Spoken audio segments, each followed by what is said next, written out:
Hello everyone. So അങ്ങനെ നിങ്ങളെല്ലാവരും കാത്തിരുന്ന പോലെ നമ്മുടെ കീം എൻട്രൻസ് എക്സാമിനേഷൻ്റെ സ്കോർ കാർഡൊക്കെ വന്നിട്ടുണ്ട്. സോ ഇനി നമ്മൾ നോക്കേണ്ടത് നമ്മുടെ +2ൻ്റെ മാർക്കും കൂടെ എൻ്റർ ചെയ്തതിന് ശേഷമുള്ള ഫൈനൽ റാങ്ക് ലിസ്റ്റിലേക്കായിരിക്കും.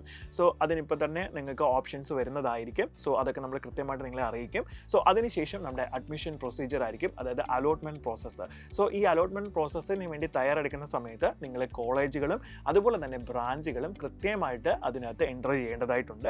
സോ അതനുസരിച്ചായിരിക്കും നിങ്ങൾ കൊടുത്തിരിക്കുന്ന പ്രിഫറൻസ് അനുസരിച്ചായിരിക്കും നിങ്ങൾക്ക് അലോട്ട്മെന്റ് പ്രോസസ്സിൽ സീറ്റുകൾ ലഭിക്കുന്നത്. സോ അപ്പോൾ ഈ കോളേജുകളും അതേപോലെ തന്നെ ബ്രാഞ്ചുകളും എങ്ങനെയാണ് ചൂസ് ചെയ്യേണ്ടതെന്നുള്ള കാര്യം നേരത്തെ നമ്മൾ വീഡിയോ ചെയ്തിട്ടുണ്ട്. സോ ഇന്ന് നമ്മൾ നോക്കുന്നത് ഓരോ എഞ്ചിനീയറിംഗ് ബ്രാഞ്ചുകളെ പറ്റിയും വളരെ ഡീറ്റെയിൽ ആയിട്ട് നിങ്ങളുടെ മുന്നിലേക്ക് അവതരിപ്പിക്കുകയാണ്. സോ ഇന്ന് നമ്മൾ നോക്കുന്നത് ഏറ്റവും മികച്ച ഒരു എഞ്ചിനീയറിംഗ് ബ്രാഞ്ചും അതുപോലെ തന്നെ ഒരുപാട് പഴക്കം ചെന്ന ഒരു എഞ്ചിനീയറിംഗ് ബ്രാഞ്ചുമായ ഇലക്ട്രിക്കൽ ആൻഡ് ഇലക്ട്രോണിക്സ് എഞ്ചിനീയറിംഗ്, അതായത് ട്രിപ്പിളിനെ പറ്റിയിട്ടാണ്. നിങ്ങൾക്കറിയാം എഞ്ചിനീയറിംഗ് ബ്രാഞ്ചിലെ കോർ എഞ്ചിനീയറിംഗ് ബ്രാഞ്ചുകൾ എന്ന് പറയുന്നത് മെക്കാനിക്കൽ, ഇലക്ട്രിക്കൽ, സിവിൽ തുടങ്ങിയ ബ്രാഞ്ചുകളാണ്. സോ അതിനുശേഷം പുതിയതായിട്ട് ഒരുപാട് എഞ്ചിനീയറിംഗ് ബ്രാഞ്ചുകൾ ഇപ്പോൾ ഇൻട്രൊഡ്യൂസ് ചെയ്തിട്ടുണ്ട്. സോ എന്നിരുന്നാലും ഈ പറഞ്ഞിരിക്കുന്ന 3 ബ്രാഞ്ചുകൾക്കും ഇപ്പോഴും ആരാധകരേറെയാണ് എന്ന് വേണമെങ്കിൽ നമുക്ക് പറയാം. സോ അപ്പം ഇലക്ട്രിക്കൽ ആൻഡ് ഇലക്ട്രോണിക്സ് എഞ്ചിനീയറിംഗിനെ പറ്റിയിട്ടാണ് ഞാൻ ഇന്ന് പറയാൻ പോകുന്നത്. സോ എന്താണ് ഈ ബ്രാഞ്ചിൽ നടക്കുന്നത്? ആ പേരിൽ തന്നെയുണ്ട് electrical and electronics. So electronics എന്ന് പറയുന്നത് അതിൻ്റെ സബ് പാർട്ടായിട്ട് വരുന്ന ഒരു സബ്ജക്റ്റ് ആണ്. മെയിൻലി ഇതിനകത്ത് നിൽക്കുന്നത് ഇലക്ട്രിക്കലാണ്. അപ്പോൾ ഈ ഇലക്ട്രിക്കലിനകത്ത് നമുക്ക് എന്തൊക്കെയാണ് പഠിക്കേണ്ടത്? ശരിക്കും പറഞ്ഞാൽ നമുക്കറിയാം, നമ്മളൊരു സ്വിച്ച് ഇടുമ്പം ലൈറ്റ് കത്തും അല്ലേ? ശരിക്കും ഈ ഒരു പ്രോസസ്സ് വളരെ വലിയൊരു പ്രോസസ്സാണ് അല്ലേ? സോ ഇവിടെ എന്താണ് ആദ്യം നടക്കുന്നത്? പവർ ജനറേഷൻ ആണ്. പവർ ജനറേഷൻ, പിന്നെ ഡിസ്ട്രിബ്യൂഷൻ, പിന്നെ ട്രാൻസ്മിഷൻ തുടങ്ങിയ ഒരുപാട് കാര്യങ്ങൾ എന്ത് ചെയ്യുന്നുണ്ട് ഇതിലുണ്ട്. അതായത് പവർ ജനറേറ്റ് ചെയ്യുന്ന എങ്ങനെയാണ് നമുക്കറിയാം, ഡാംസ് ത്രൂ അല്ലെ, വെള്ളത്തിനെ നമ്മൾ കെട്ടി നിർത്തിയതിനു ശേഷം ജനറേറ്റർ യൂസ് ചെയ്ത് നമ്മൾ കറണ്ട് പ്രൊഡ്യൂസ് ചെയ്യും. സോ അതിനുശേഷം അത് ട്രാൻസ്ഫോമേഴ്സിൻ്റെ അതുപോലെ തന്നെ ഡിസ്ട്രിബ്യൂഷൻ ലൈൻസിൻ്റെ ഒക്കെ സഹായത്തോടെ അങ്ങനെ പല പല പ്രോസസ്സുകൾ കഴിഞ്ഞിട്ടാണ് നമ്മുടെ വീഡിയോയിലേക്ക് അത് എത്തുന്നത്. ഓക്കെ, അപ്പോൾ ഇതൊരു വലിയ പ്രോസസ്സാണ്. സോ ഇതിപ്പോൾ ഞാൻ വളരെ പെട്ടെന്ന് പറഞ്ഞപ്പോൾ എല്ലാം തീർന്നു അല്ലേ? ബട്ട് ഇതിനുള്ളിൽ ഒരുപാട് എക്യുപ്മെൻറ്റ്സിൻ്റെ കാര്യങ്ങളുണ്ട്. ജനറേറ്റേഴ്സിൻ്റെ കാര്യം ഞാൻ പറഞ്ഞു, അതേപോലെ തന്നെ ട്രാൻസ്ഫോമേഴ്സിൻ്റെ കാര്യം ഞാൻ പറഞ്ഞു, ദെൻ ട്രാൻസ്മിഷൻ ലൈൻസിൻ്റെ കാര്യം പറഞ്ഞു. ഇതേപോലെ ഒരുപാട് കാര്യങ്ങളുണ്ട്. സോ ഇതിൻ്റെയൊക്കെ ഡിസൈനിങ്ങും അതുപോലെ തന്നെ നമ്മളുടെ പവർ പ്ലാന്റുകൾ, ഇതേപോലെയുള്ള കാര്യങ്ങളുടെയൊക്കെ ഡീറ്റെയിൽഡ് ആയിട്ടുള്ള സ്റ്റഡിയാണ് നമ്മൾ ഈ ഒരു ഇലക്ട്രിക്കൽ ആൻഡ് ഇലക്ട്രോണിക്സ് എഞ്ചിനീയറിംഗിനകത്ത് പഠിക്കുന്നത്. സോ വളരെ കുറച്ചും കൂടി ഡീറ്റെയിൽ ആയിട്ട് പറയുകയാണെങ്കിൽ ഇത് ശരിക്കും ഇലക്ട്രിസിറ്റിനെയും ഇലക്ട്രോണിക്സിനെയും ഇലക്ട്രോ മാഗ്നറ്റിസിറ്റിയും പറ്റിയുള്ളൊരു സ്റ്റഡിയാണ്. ഇനി ഇതിനകത്ത് ഏതൊക്കെ സബ്ജക്റ്റുകളാണ് കോറായിട്ട് നിങ്ങൾക്ക് പഠിക്കേണ്ടതെന്ന് ജസ്റ്റ് ഞാനൊന്ന് പറയാം. അതായത് ഫസ്റ്റ് വരുന്നത് ഇലക്ട്രോണിക് സർക്യൂട്ട്സ് ആണ്. ഇലക്ട്രോണിക് സർക്യൂട്ട്സ് നമ്മൾ കേൾക്കുമ്പോഴേ അറിയാം, ഏതൊരു എക്യുപ്മെൻ്റ് എടുത്താലും, ഇപ്പം നമുക്കറിയാം ഏതൊരു മെഷീൻ എടുത്താലും അതിനകത്തെല്ലാം എന്തുണ്ട്, സർക്യൂട്ട് ബോർഡുകളുണ്ട്. അപ്പോൾ ഈ സർക്യൂട്ട് ബോർഡുകളൊക്കെ എന്താണ് ഡിസൈൻ ചെയ്യണം നമ്മൾ. അപ്പോൾ സർക്യൂട്ട് ബോർഡുകൾ ഡിസൈൻ ചെയ്യണമെങ്കിൽ അതിനകത്തുള്ള കമ്പോണൻസിനെ പറ്റി നമ്മൾ ആദ്യം അറിഞ്ഞിരിക്കണം. കപ്പാസിറ്റേഴ്സ്, ഇൻഡക്ടേഴ്സ്, റെസിസ്റ്റേഴ്സ് തുടങ്ങിയ ഒരുപാട് ഇലക്ട്രോണിക്സ് ഡിവൈസസ് ഉണ്ട്. സോ ഇതിൻ്റെയൊക്കെ ഡിസൈനിങ് നമുക്ക് അറിഞ്ഞിരിക്കണം. സോ അതൊക്കെയാണ് നമ്മൾ എന്ത് ചെയ്യുന്നത്, ഈ ഇലക്ട്രോണിക് സർക്യൂട്ട്സ് എന്ന് പറയുന്ന ആ ഒരു സബ്ജക്റ്റിനകത്ത് നിങ്ങൾ പഠിക്കുന്നത്. അപ്പോൾ അതിനകത്ത് നമ്മൾ എങ്ങനെയാണ് PCB ബോർഡ് ഉണ്ടാക്കുന്നത്, സോ എങ്ങനെയാണ് ഈ ഒരു കമ്പോണൻസ് ഒക്കെ അതിനകത്ത് അസംബിൾ ചെയ്യുന്നത്, ഇതേപോലുള്ള കാര്യങ്ങളൊക്കെ വളരെ ഡീറ്റെയിൽ ആയിട്ട് നമുക്ക് ഈ ഒരു സബ്ജക്റ്റിനകത്ത് പഠിക്കാൻ പറ്റും. നെക്സ്റ്റ് നിങ്ങൾ അറിഞ്ഞിരിക്കേണ്ട മെയിൻ ആയിട്ടുള്ള സബ്ജക്റ്റാണ് പവർ സിസ്റ്റം എന്ന് പറയുന്നത്. ഈ പവർ സിസ്റ്റത്തിനകത്താണ് ഞാനിപ്പോൾ പറഞ്ഞിരിക്കുന്ന ഡിസ്ട്രിബ്യൂഷനും ജനറേഷനും ട്രാൻസ്മിഷനും ഒക്കെ വരുന്നത്. അപ്പോൾ ഇതിനകത്ത് നമുക്ക് പവർ ജനറേഷൻ പ്ലാന്റുകളെ പറ്റി പഠിക്കണം. സോ അത് റിലേറ്റഡ് ആയിട്ടുള്ള ആക്ടിവിറ്റീസ് നടക്കുന്ന എല്ലാ കാര്യങ്ങളും നമുക്ക് ഈ പവർ സിസ്റ്റം എന്ന് പറഞ്ഞിരിക്കുന്ന ഈ ഒരു സബ്ജക്റ്റിനകത്താണ് നമ്മൾ പഠിക്കേണ്ടത്. നെക്സ്റ്റ് വരുന്ന മെയിൻ ആയിട്ടുള്ള ഒരു സബ്ജക്റ്റാണ് കൺട്രോൾ സിസ്റ്റം എന്ന് പറയുന്നത്. ആ പേരിൽ തന്നെയുണ്ട് കൺട്രോൾ സിസ്റ്റം.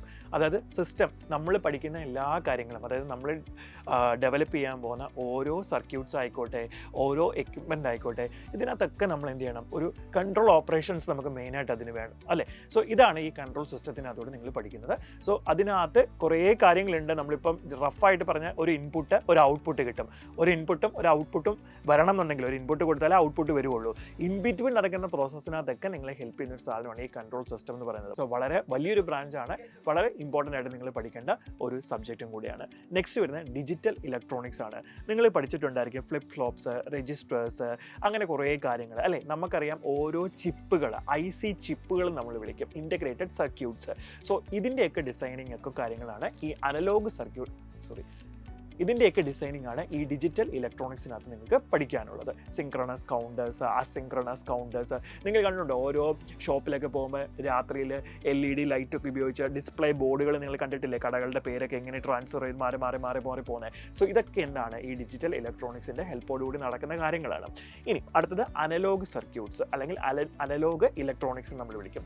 ഇവിടെയാണ് നമ്മൾ ആംപ്ലിഫയേഴ്സ്, ഓസിലേറ്റേഴ്സ് തുടങ്ങിയ ഇലക്ട്രോണിക് ഡിവൈസുകളുടെ കൺസ്ട്രക്ഷന്, അതുപോലെ തന്നെ അതിൻ്റെ ഡിസൈൻസ് കാര്യങ്ങളൊക്കെയാണ് നമ്മൾ ഈ അനലോഗ് ഇലക്ട്രോണിക്സിനകത്ത് പഠിക്കുന്നത്. ഇനി വളരെ ഇമ്പോർട്ടൻ്റ് ആയിട്ട് സാധനമാണ് കമ്മ്യൂണിക്കേഷൻ സിസ്റ്റം എന്ന് പറയുന്നത്. കമ്മ്യൂണിക്കേഷൻ നമുക്കറിയാം, ഇലക്ട്രോണിക്സ് ആൻഡ് കമ്മ്യൂണിക്കേഷനകത്തും ഇത് പഠിക്കണം. പക്ഷേ ഇലക്ട്രിക്കലിനകത്ത് നമുക്ക് കമ്മ്യൂണിക്കേഷൻ ഒരു പാർട്ട് പഠിക്കാനായിട്ടുണ്ട്.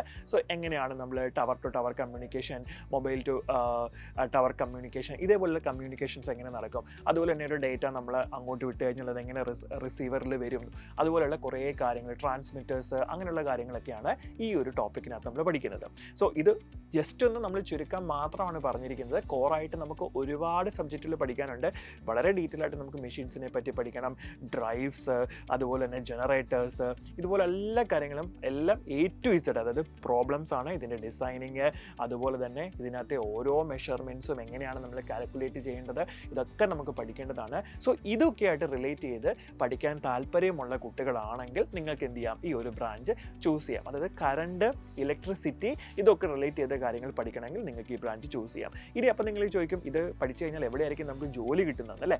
സോ ഏതൊരു എഞ്ചിനീയറിംഗ് ബ്രാഞ്ച് പഠിച്ചാലും നമ്മൾക്ക് അതിനകത്ത് നിന്ന് ഡെവലപ്പ് ചെയ്ത് കിട്ടുന്നത് ലോജിക്കൽ സ്കില്ലാണ്. ആ ലോജിക്കൽ സ്കില്ലുണ്ടെങ്കിൽ നിങ്ങൾക്ക് എവിടെ വേണമെങ്കിലും ജോലി ചെയ്യാം. ഓക്കെ, ഇപ്പോൾ IT കമ്പനി പോലും നമുക്ക് എന്ത് ചെയ്യാം, ജോലി ചെയ്യാം. ഇപ്പോൾ IT കമ്പനി എന്ന് പറഞ്ഞാൽ എന്താണ്? ഇതേപോലെയുള്ള കോറായിട്ടുള്ള പല കാര്യങ്ങളുടെ ബിഹൈൻഡിൽ വർക്ക് ചെയ്യുന്നതാണ് ഈ IT എന്ന് പറയുന്നത്. സോ അവിടെയൊക്കെ നിങ്ങൾക്ക് ജോലി കിട്ടും. അതുപോലെ തന്നെ പവർ സിസ്റ്റം എഞ്ചിനീയർ ആയിട്ട് നിങ്ങൾക്ക് ജോലി കിട്ടും. അതുപോലെ തന്നെ പവർ ഗ്രിഡ്, നമുക്കറിയാം നാഷണൽ പവർ തെർമൽ കോർപ്പറേഷൻ ആയ NTPC, KSEB, Moolamattom power house ഒക്കെ നിങ്ങൾ കേട്ടിട്ടില്ലേ? ഇതുപോലെ കോൾ ഇന്ത്യ ലിമിറ്റഡ്, ഇതേപോലെ പവർ ജനറേറ്റ് ചെയ്യുന്നതും അതുപോലെ തന്നെ ഡിസ്ട്രിബ്യൂട്ട് ചെയ്യുന്നതുമായിട്ടുള്ള ഓൾമോസ്റ്റ് എല്ലാ മേഖലയിലും നിങ്ങൾക്ക് ജോലി ലഭിക്കാൻ പറ്റും. അതുപോലെ തന്നെ ഇപ്പം നിങ്ങൾക്ക് വൈഡായിട്ട് നിങ്ങൾ കേട്ടിരിക്കുന്ന ഒരു സാധനമാണ് റിന്യൂവബിൾ എനർജി സോഴ്സസ് എന്ന് പറയുന്നത്.